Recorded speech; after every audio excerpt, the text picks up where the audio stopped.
Petrobras anuncia reajuste do diesel nas refinarias em quase 9% a partir desta quarta-feira.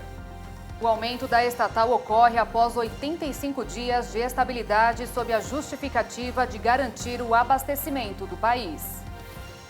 Em evento para celebrar os 1000 dias de governo, o presidente Jair Bolsonaro entrega títulos de terra na Bahia. PEC da reforma eleitoral é promulgada no Congresso. A advogada de médicos da Prevent Senior presta depoimento à CPI da Covid. Brasil avança em campanha de vacinação contra o coronavírus e mais de 70% dos brasileiros já tomaram a primeira dose do imunizante. Butanvac é segura e gera resposta imunológica contra a Covid, apontam estudos iniciais. Lava de vulcão da ilha espanhola de La Palma chega ao mar. A edição desta terça-feira já começou.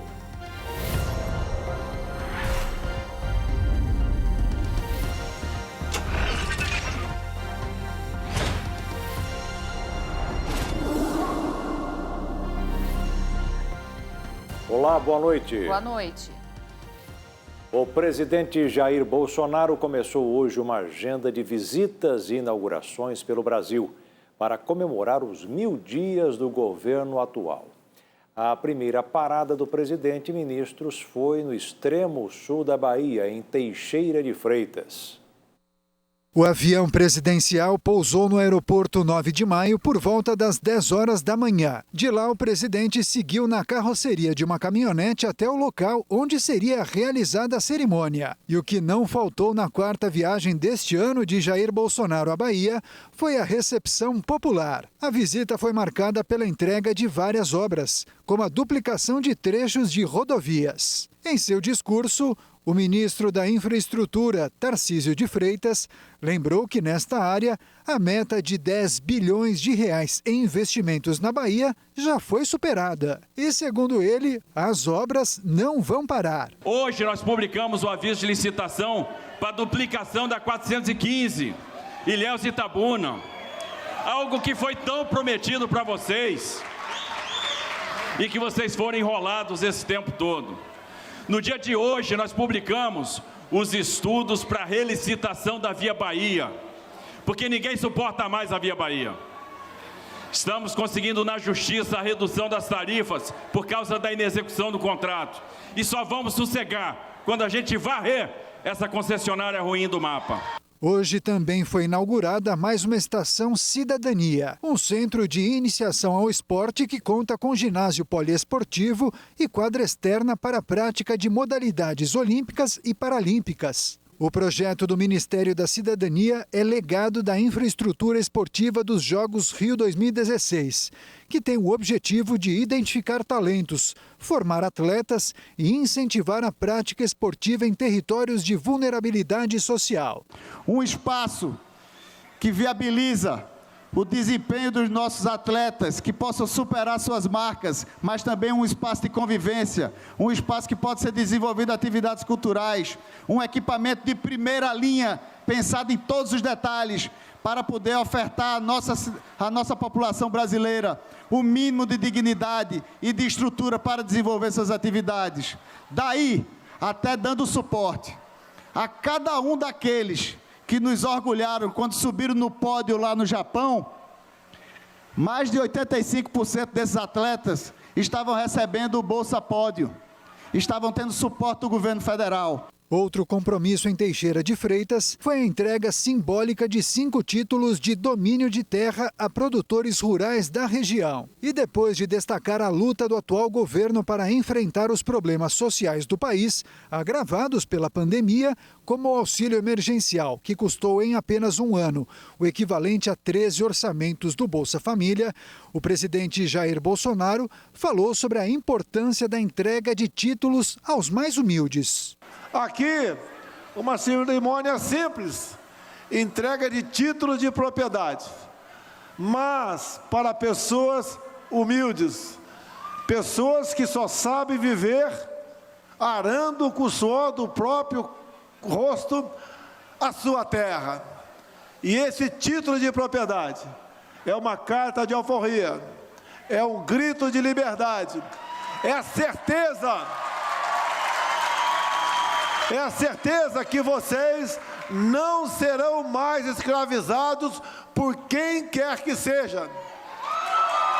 É a certeza também de que o que você ali construir na sua propriedade ficará para os teus filhos e netos. À tarde, o presidente Jair Bolsonaro foi a Alagoas, onde entregou um conjunto residencial para famílias de baixa renda na cidade de Teotônio Vilela. Em seu discurso, fez um apelo para que os parlamentares votem a favor do projeto que tornará fixa a alíquota dos impostos dos combustíveis em todos os estados brasileiros. Nesta terça-feira foi promulgada a Emenda Constitucional 111 de 2021, conhecida como Reforma Eleitoral.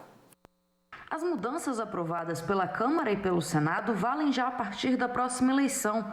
A reforma eleitoral incentiva a candidatura de mulheres e pessoas negras. Os votos destes candidatos serão contados em dobro para efeito de distribuição dos recursos do fundo partidário entre 2022 e 2030. Também houve mudanças na fidelidade partidária. Agora, o parlamentar que deixar o partido pelo qual foi eleito mantém o mandato caso a legenda concorde com a saída. Atualmente, o mandato é mantido apenas caso a mudança seja por justa causa. Foi definida ainda a possibilidade de realizar consultas populares sobre questões locais junto com as eleições municipais. As consultas precisam ser aprovadas pelas câmaras e encaminhadas à Justiça Eleitoral num prazo de 90 dias antes das eleições. E os candidatos do pleito não poderão opinar sobre os temas nas campanhas de propaganda gratuita no rádio ou na TV. O texto também altera a data da posse do presidente e governadores. A partir de 2026, a posse do presidente da República será em 5 de janeiro e dos governadores no dia 6. Atualmente, as cerimônias são realizadas no primeiro dia do ano. A volta das coligações partidárias nas eleições proporcionais, muito discutida na Câmara, não prosperou e ficou de fora da proposta. E agora vamos ver os dados atualizados da vacinação contra a Covid no Brasil até o momento. De acordo com as Secretarias de Saúde dos Estados e do Distrito Federal, já foram aplicadas 233.261.963 doses. Mais de 70% dos brasileiros foram vacinados com a primeira dose. Quase 88 milhões de pessoas estão totalmente imunizadas com as 2 doses ou com a vacina de dose única. A Fundação Oswaldo Cruz concluiu a produção dos primeiros lotes de pré-validação do ingrediente farmacêutico ativo nacional da vacina contra a Covid. A produção é realizada por meio do Instituto Biomanguinhos. De acordo com a Fundação, os lotes servem para demonstrar que o processo funciona conforme o esperado e, eventualmente, para detectar a necessidade de adequação nos documentos e procedimentos. A vacina Butanvac, que tem tecnologia americana e está em estudo pelo Instituto Butantan, apresentou boas taxas de segurança e de resposta imunológica durante a fase 1 dos estudos. Os resultados do estudo foram divulgados em uma plataforma independente. 210 voluntários entre 18 e 59 anos participaram dos testes iniciais.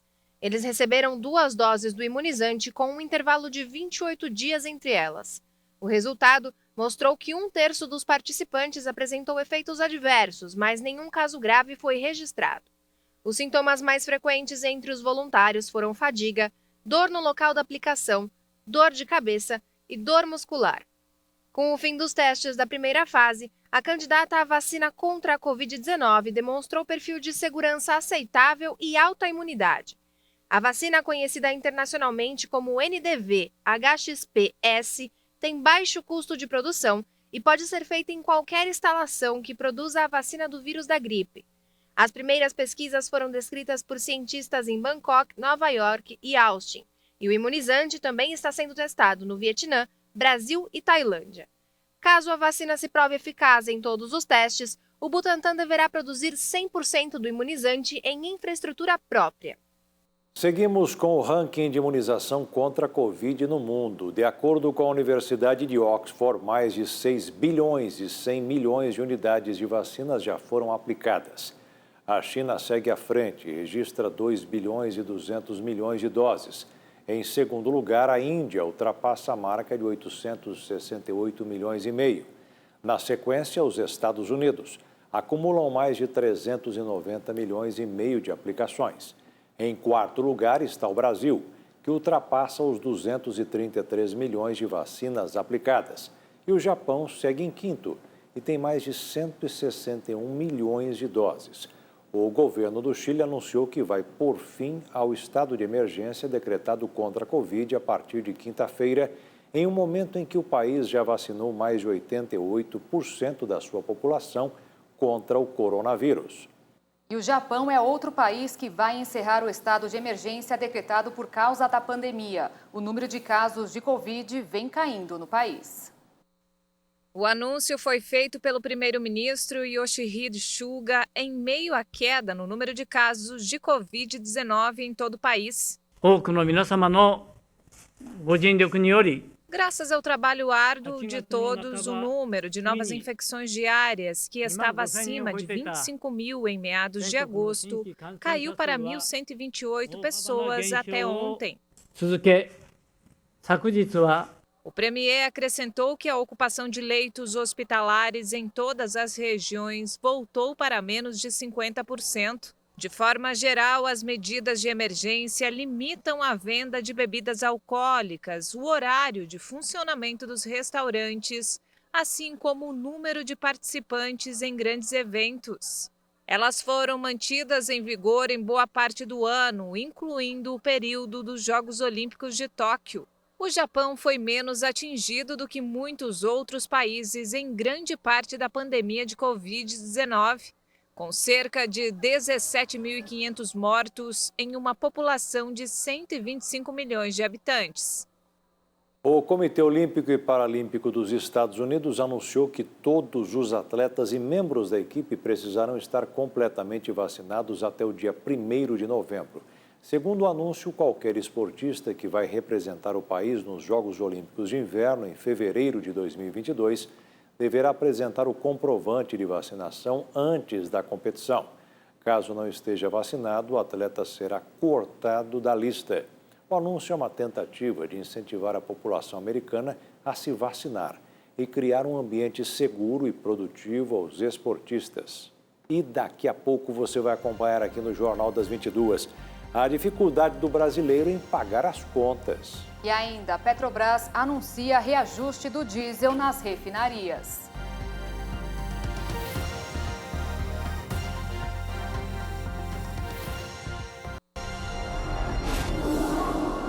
No Reino Unido, a crise de abastecimento de combustíveis começa a dar sinais de estabilização, de acordo com o primeiro-ministro britânico Boris Johnson.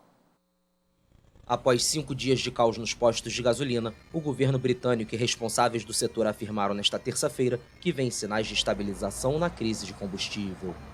Enormes filas e bombas sem combustível foram registradas no país nos últimos dias.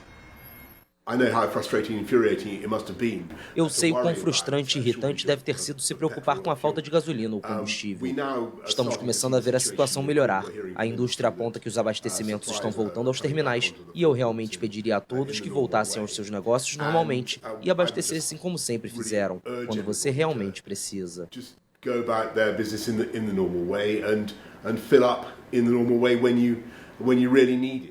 O governo classificou a situação vivida como um movimento de pânico. O problema começou após alguns distribuidores anunciarem o fechamento de bombas por falta de caminhoneiros para transportar combustível a partir dos terminais de armazenamento. A falta de caminhoneiros começou há meses, impulsionada pela pandemia e pelo Brexit. O problema também afeta o abastecimento de supermercados, lanchonetes e bares, entre outros, que relatam atrasos nas entregas e falta de alguns produtos. Mais cedo, representantes de associações de médicos, professores e outros trabalhadores essenciais cobraram do governo britânico ações para permitir o reabastecimento. Organizações de médicos, enfermeiras e funcionários penitenciários exigiram que trabalhadores essenciais tenham acesso prioritário aos postos de gasolina. No mercado financeiro desta terça-feira, o dólar fechou em alta de 0,88% em meio a persistentes temores fiscais domésticos e forte demanda pela divisa norte-americana no exterior. A moeda norte-americana encerrou a segunda-feira cotada em R$ 5,425 na venda. A Caixa Econômica Federal pagou hoje a sexta parcela do auxílio emergencial para os nascidos no mês de julho. O saque será liberado para esse grupo a partir do dia 13 de outubro. Também recebeu hoje a sexta parcela do benefício quem faz parte do programa Bolsa Família e tem o número de identificação social UNIS com o final 8.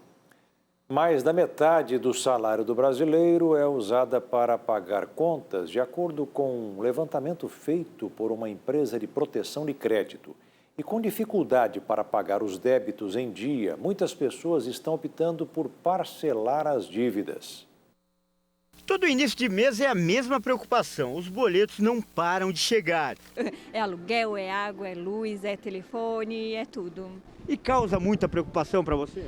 Com certeza, sem dúvida nenhuma. Eu estou desempregada, então causa muita preocupação. 1 a cada 2 brasileiros usam mais da metade do salário para pagar contas no primeiro semestre desse ano. É o que aponta um levantamento feito pela Boa Vista, empresa de proteção de crédito. A situação ainda seria reflexo da pandemia do novo coronavírus. Agora estamos começando a recuperar, mas o desemprego aumentou bastante durante a pandemia.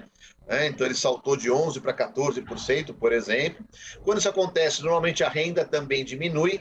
A gente ainda teve um pouquinho de renda que não diminuiu tanto por conta do auxílio emergencial. Em 2020 ele foi muito significativo, um valor muito elevado. Mas já agora, neste primeiro semestre do ano, que é onde a pesquisa foi feita, né, a gente vê que os primeiros 3 meses do ano não teve auxílio emergencial. Né, não teve até abril. Abril começou de novo. Mas começou já num valor muito menor e por um número menor de pessoas. Então, o efeito que se deu na renda já é bem menor. Então, sem dúvida, é efeito da pandemia, essa redução da renda. O levantamento ainda revela que 57% dos consumidores estão encontrando dificuldade para colocar as contas em dia. É um desafio que você tem que superar, né? Você recebe praticamente só para pagar as contas. Se faltar alguma coisa, descobre. Os bancos e cartões de crédito continuam sendo a principal causa das dívidas, 29% dos casos. Em seguida aparecem os serviços de utilidade pública, 23,3%. E o varejo em terceiro lugar, com 13,2%. E sem condições de quitar todos os débitos, muita gente tem recorrido à negociação. Um outro levantamento, esse feito pela Serasa, aponta que 1 a cada 3 brasileiros teve que parcelar pelo menos uma dívida no mês de agosto. A saída pode ser boa tanto para a empresa quanto para o cliente, mas especialistas alertam que é preciso tomar alguns cuidados. Acabei de parcelar um ali agora. Acabou de parcelar? Acabei de parcelar, moço, um ali agora. Então é aquela coisa, né? Devo, não nego, pago e... Quando puder. Pago quando puder, né? Eu acho que isso pode ajudar eles a se organizarem, porque faz a dívida caber no orçamento, mas tem que ter muito cuidado sobre quantos parcelamentos está fazendo, porque parcelamentos demais também esgotam a capacidade de consumo das famílias. Então, o ideal é que a gente nunca precisasse parcelar nada, né? A gente não parcelasse no cartão, a gente não parcelasse, não comprasse nada no cheque, porque são mecanismos de extensão da renda. Quando você quer muito uma coisa, comprar muito uma coisa, aí como é que você faz? A gente ajunta o dinheiro primeiro, parcelado primeiro em casa, né? Guardando, aí vai lá e compra. Mas ter que parcelar para pagar para alguém depois, não. Mas tem que ter força de vontade para você aguentar isso, hein? Tem, bastante. E a seguir, atualizações e números da pandemia. E ainda, advogada de médicos da Prevent Senior vai à CPI da Covid.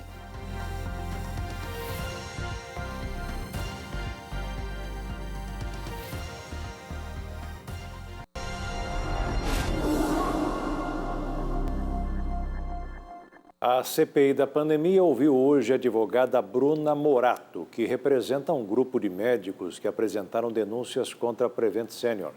Ela afirmou que a empresa fez tratamentos sem eficácia em pacientes sem que eles soubessem dos riscos para conter despesas. A advogada Bruna Morato, que representa 12 médicos da Prevent Senior, apresentou denúncias à CPI da pandemia sobre a entrega indiscriminada de kits Covid pela operadora de saúde. Ela afirmou que representa um grupo de profissionais que foram ameaçados e coagidos pela empresa por não concordar com a política de tratamento contra a Covid-19. Ela disse que a empresa não tinha leitos de UTI suficientes para o tratamento de pacientes com coronavírus e usava medicamentos sem eficácia como estratégia para economizar nos custos de internação. Afirmou ainda que os kits de remédios eram elaborados pela Prevent Senior e os médicos não tinham autonomia. Mesmo quando os profissionais tentavam alterar a receita, retirando algum dos itens, o paciente recebia o kit completo. Que essa receita ela vinha pronta e ela era encaminhada aos pacientes por motoboy com a medicação. Tá, então quem emitiu a prescrição em massa foi o Dr. Rafael. Sim, mas essa determinação, ela vinha da diretoria executiva. Perfeito. Então, Vossa Excelência confirma que as receitas médicas do kit foram padronizadas e utilizadas para todos os pacientes de forma indiscriminada. Sim, conforme os relatos médicos, sim, e dos pacientes também. A advogada afirmou ainda que havia internação de pacientes com Covid em unidades de pacientes sem Covid e que acompanhantes recusaram a fazer testes PCR e transitavam livremente pelos hospitais da rede, que os pacientes que utilizavam os kits não passavam por exames preliminares e que a ação da empresa teve o intuito de levantar dados para endossar a estratégia do governo federal contra o lockdown. A Prevent Senior vinha sofrendo críticas muito duras do Ministério da Saúde e por conta dessas críticas ela tinha tentado uma aproximação com o Ministério da Saúde. Como não deu certo, já existia um grupo de assessores médicos próximos ao governo que tinham informações, até então científicas, muito próximas aos interesses do Ministério da Economia, que era com relação ao país não precisar aderir ao lockdown. Segundo as informações que eu tive, a Prevent Senior ela entra para corroborar com essa possibilidade, ou seja, a possibilidade das pessoas se exporem mais ao vírus, cientes de que existe uma possível cura ou um possível tratamento que reduziria a letalidade. Então, elas teriam mais coragem. Era a expressão que eu ouvi dos médicos, que aquilo seria uma pílula de esperança. A Prevent Senior, então, ia chancelar a defesa negacionista do governo federal. Exatamente, senadora. As informações que eu tive são essas, de que ela iria validar, chancelar aquelas informações que haviam sido propagadas, fornecendo dados contundentes com a possibilidade de tratamento ou cura da Covid-19. Os senadores apresentaram vídeos e áudios de familiares de pacientes internados na Prevent Senior, entregues à CPI da pandemia, que apoiam as denúncias feitas pela advogada.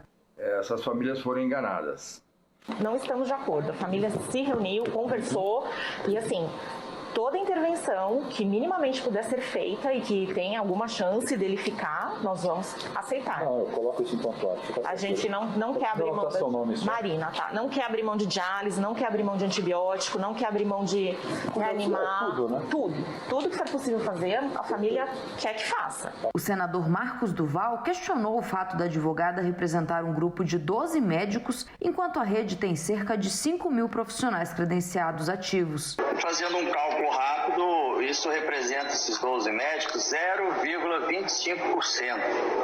Eu acho que é uma porcentagem muito pequena para a gente achar que a exceção é a regra, porque não é possível que 5.000 médicos estariam em silêncio, compactuando com tudo isso que está sendo dito. Eu acho que a gente precisa ter muito ponderamento, porque a gente tem uma questão da saúde de vidas, parece mais uma teoria da conspiração. Nesta terça-feira, os senadores aprovaram um requerimento para que a Polícia Federal e o Ministério Público Federal apurem a atuação do Conselho Federal de Medicina e dos Conselhos de Medicina do Estado de São Paulo e aqui do Distrito Federal sobre as denúncias que envolvem a Prevent Senior. Nesta quarta-feira, a CPI da pandemia vai ouvir o empresário Luciano Hang. Segundo Bruna Morato, a mãe do empresário fez tratamento precoce e morreu em um dos hospitais da rede Prevent Senior em decorrência da Covid-19, o que teria sido ocultado do atestado de óbito. O senador Marcos Rogério criticou a convocação do empresário. Por que o Luciano Hang vem na CPI? É porque tentou vender respiradores, recebeu antecipado e não entregou? Não, é porque ele é amigo do Bolsonaro. Esse é o critério para vir à CPI? Porque desde o começo eu estou tentando fazer a CPI investigar com profundidade o que aconteceu com os bilhões de reais destinados aos estados e municípios. Isso eles não querem investigar.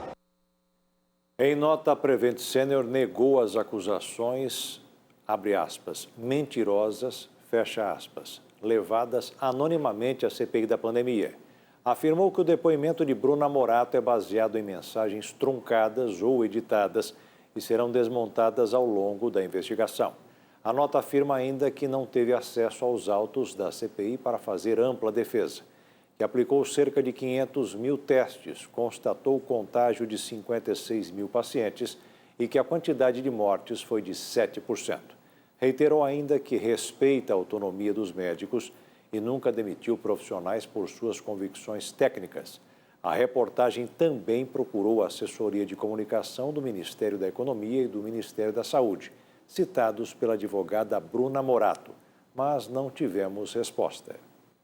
Segundo o Ministério da Saúde, o Brasil tem pouco mais de 21.381.000 casos confirmados de Covid e mais de 20.383.000 pessoas recuperadas da doença. Nas últimas 24 horas foram registrados quase 15.400 novos casos, 793 mortes. Confira os números totais da pandemia no mundo e dos 5 países mais afetados por contaminação. O mundo passou dos 232.680.000 casos e contabiliza quase 4.763.000 óbitos. Os Estados Unidos ultrapassaram os 43.211.000 diagnósticos e registra um total de 692.274 mortes. A Índia soma mais de 33.697.000 contaminações.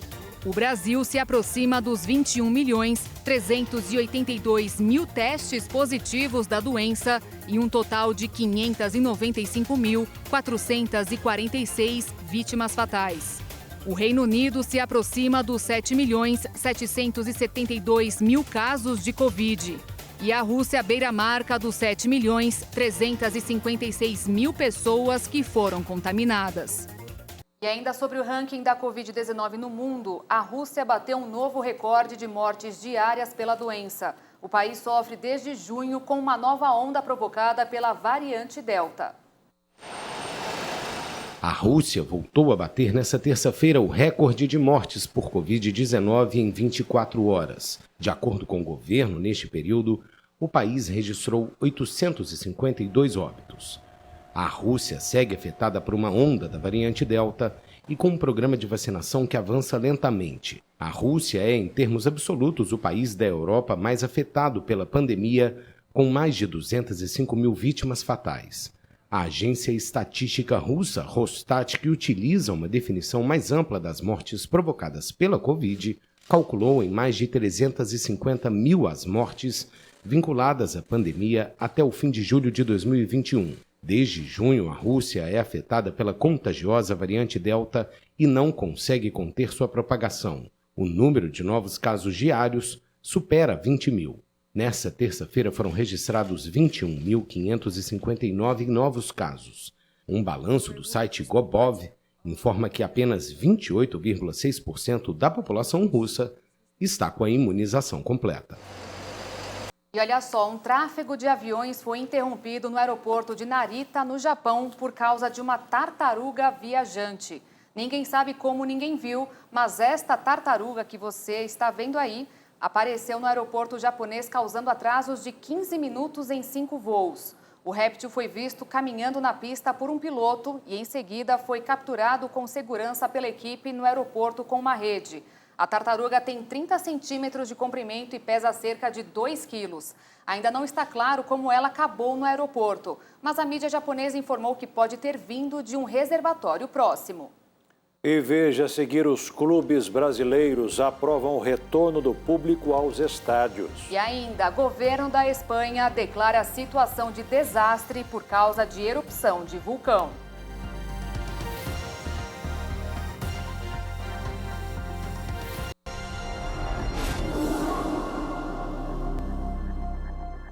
O governo da Espanha declarou situação de desastre em La Palma por causa da erupção do vulcão nas Ilhas Canárias.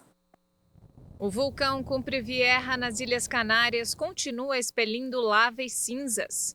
O fluxo de lava já devastou quase 600 construções e cobriu 258 hectares na ilha de La Palma, com 85 mil habitantes e que vive do cultivo de banana e do turismo. Mais de 6 mil pessoas tiveram que deixar suas casas, mas não houve feridos ou mortes. Em vários bairros, os moradores ficaram confinados com medo das emissões de gases tóxicos. A lava estava a cerca de 800 metros do mar nesta terça-feira. O encontro não é certo, mas preocupa porque, segundo o Serviço Geológico dos Estados Unidos, pode gerar explosões, ondas de água fervente ou até nuvens tóxicas. O governo espanhol aprovou um pacote de ajuda direta de mais de 10 milhões de euros para a aquisição de moradias e bens de primeira necessidade para quem perdeu tudo com a erupção. A primeira parte de ajuda de 5 milhões e meio irá para a aquisição de 107 moradias e a outra parte de 5 milhões de euros irá para que as famílias tenham acesso a esta ajuda para poderem adquirir os eletrodomésticos mais básicos. O auxílio se baseia na declaração de zona de catástrofe para a ilha afetada durante 8 dias pela erupção do vulcão. O Instituto Vulcanológico das Canárias informou em um comunicado que a lava do vulcão tocou há pouco o Mar do Atlântico. Especialistas alertam que o rápido resfriamento da lava ao entrar em contato com a água do oceano é preocupante, porque pode liberar gases tóxicos carregados de ácido. Em reunião realizada hoje, os clubes que jogam a elite do futebol brasileiro aprovaram o retorno do público aos estádios. A liberação foi aceita após a maioria votar favorável. Somente o Atlético Paranaense votou contra. Como não há unanimidade das cidades com autorização dos governos locais, alguns jogos serão adiados. Em São Paulo, por exemplo, o torcedor volta aos estádios a partir do próximo dia 4. Dessa forma, os jogos que ocorrerão nos dias 2 e 3 de outubro não contarão com público.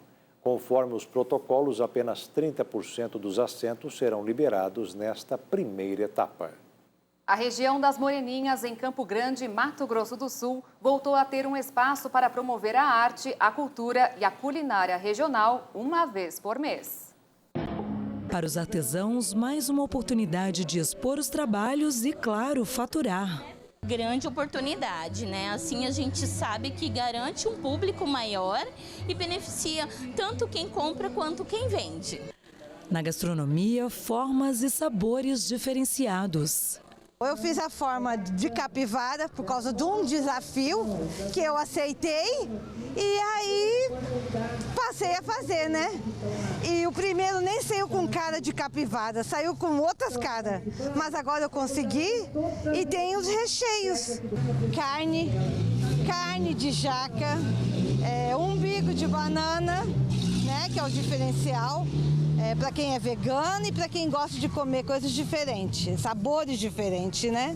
Conforme a presidente da Confraria da Arte e do Artesanato das Moreninhas, que organiza a feira cultural e gastronômica, o objetivo é justamente fomentar as vendas de quem vive disso, proporcionando ainda lazer aos moradores da região.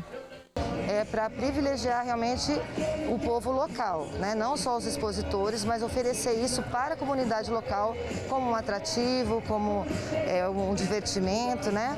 Uma distração aqui para eles. Então, nesse universo aqui das Moreninhas, né? Que é o bairro mais populoso da cidade, isso aqui é uma cidade, então tem de tudo aqui. Então, a ideia é isso, é trazer artistas circenses, é trazer dança, né? E sempre com foco dessa comunidade local. A feira, que a partir de outubro vai ser sempre no terceiro sábado do mês, foi montada no terminal de transporte coletivo do bairro. Uma das pistas foi interditada para receber as tendas. E no próximo ano, o evento ainda deve passar por uma nova etapa, que será a readequação deste espaço, que será transformado no corredor cultural e gastronômico das Moreninhas. Aqui vai ser o primeiro corredor cultural e gastronômico da cidade. Já existem outros projetos aprovados em outros locais, terminais, mas a Moreninhas vai acontecer, nós vamos ser privilegiados, nós vamos ser o primeiro aqui, né? Isso é projeto já aprovado e dentro de alguns meses vai passar por uma reforma, onde aqui vai ter vários boxes, né, lojinhas de gastronomia e de artesanato, para fazer uma coisa bem charmosa, bem bonita mesmo, onde os artesãos vão ter um local fixo, né? E os artesãos, as pessoas que estão associadas vão ter já essa prioridade, vamos dizer assim, né? Que nós já estamos fazendo esse trabalho há algum tempo.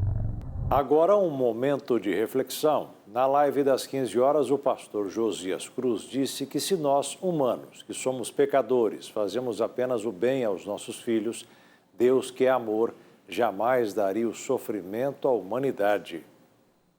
Orar a Deus, pedindo que algo seja concedido de acordo com a sua vontade, é o mesmo que não reconhecê-lo como um pai que se interessa pelo nosso bem. É considerar que ele não nos ama de verdade. Olha que coisa séria.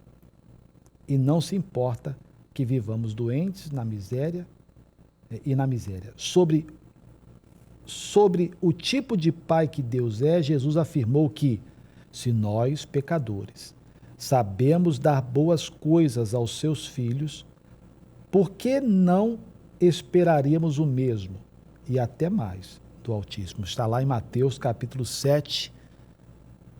Jesus disse: se você que é homem, você é mau, você é um pai que, segundo a Bíblia Sagrada, somos maus, mas mesmo maus, não sabemos dar o pior para os nossos filhos.